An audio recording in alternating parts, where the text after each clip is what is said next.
What is going on, guys? Today we have another flashback. It is Fernando Torres coming up next.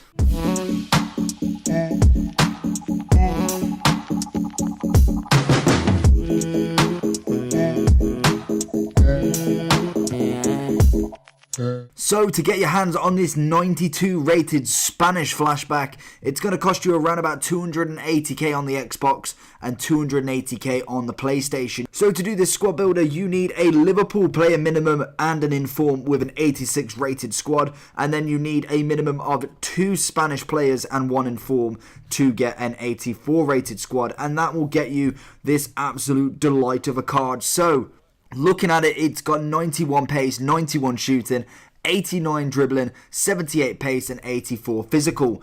Then we have the in-game stats, but first we're looking at some basic information. He's got 3-star skill moves, 4-star weak foot. He is right-footed, 6'1", and a medium work rate. So overall, looking at that, not the greatest of skill moves. Okay, weak foot, to be honest, that's pretty much standard. Again, work rates are pretty here and there. I do like how tall he is, even though I have got a review going on him and the heading isn't incredible. It could be better, but in-game stats, so we go into them. 91 pace, which gives us 94 sprint speed and 86 acceleration. He has a 91 shooting, which is 94 attacking positioning, 89 finishing, 98 shot power, 95 volleys, 86 long shot, 87 penalties.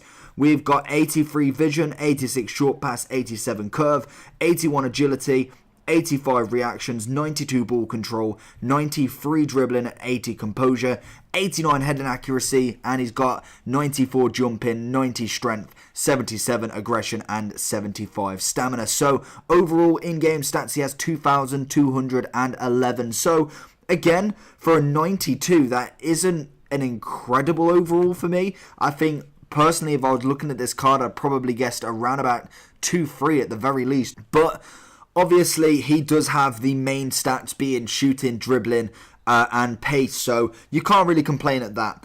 And coming at the gameplay, we have got a big shout out for Dave for getting me these clips and giving me a little review. So I'm going off what he says, and he's got some great stats. His shooting is excellent with both feet. He feels like he has a great jump, but his heading could be a little bit better. And I thought, looking at the stats, I genuinely thought this card would be pretty decent at that, but I do find that I could imagine he would lose the battles in the air just because of his really poor strength. But he is 6'1", so you never know, he may be able to get a few heads here and there.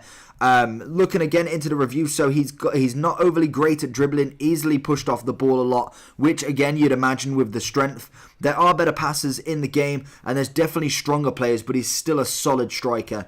Personally, Dave put him up with Bale, and maybe he might have been better with someone else. You never know. I possibly, if I was going for a pacey striker, I'd look for that kind of, that Diego Costa almost, the person who can hold the ball up, probably the Ibra of the game, to be honest, or David Villa. If he manages to get a flashback, that potentially could be one, but we'll wait and see. But yeah, I think personally, if I was going for a fast striker, I'd like to have him partnered with someone who can possibly hold the ball up a little bit better and then play them 1-2s.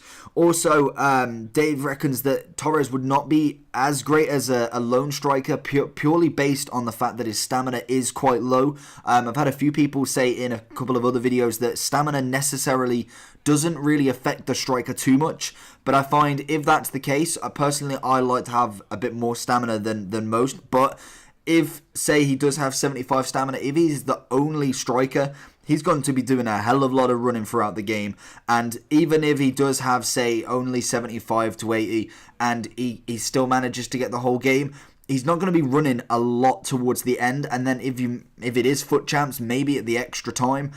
So personally, I do like a little bit more, and that is where this lone striker business comes at. Personally, I'd probably put him with another striker just because I find that's the most effective in FIFA. As I've said in pretty much most, I don't really like wingers on this game. I've not played with wingers since the very start, and I probably won't change my mind anytime soon. So he goes on to say, obviously his links aren't great, being in the I'm going to say Chinese league. Am I right? No, Japanese league. Obviously, you do have him being a Spanish player anyway, so linking him isn't too much of an issue without the league, but obviously it does kind of hinder what you can do with him. Obviously, if you do manage to get an icon Spanish player, there's a solid, strong link, so you can't complain at that. So Dave gives him a rating 8.2. Personally, I haven't got this card, so I can't weigh in my opinion on the rating, but he reckons an 8.2, which personally is quite low in comparison to some of the other strikers that I've played with. But we go with that. It's a big shout out to Dave. Absolutely legend for getting this review. He has got a couple of others that I'm going to be editing and putting up forward as well. And yeah, 8.2 rated. Let me know down below. Have you used him? Are you pretty happy that this flashback's come about? I know a lot of people will be absolutely buzzing at this flashback. But I'm still waiting for that David Luiz. It's going to happen at some point. It's got to happen. So hopefully you enjoyed this video. Make sure you smash that like button for Dave. Make sure to subscribe for more content. And I'll see you all again next time. Peace.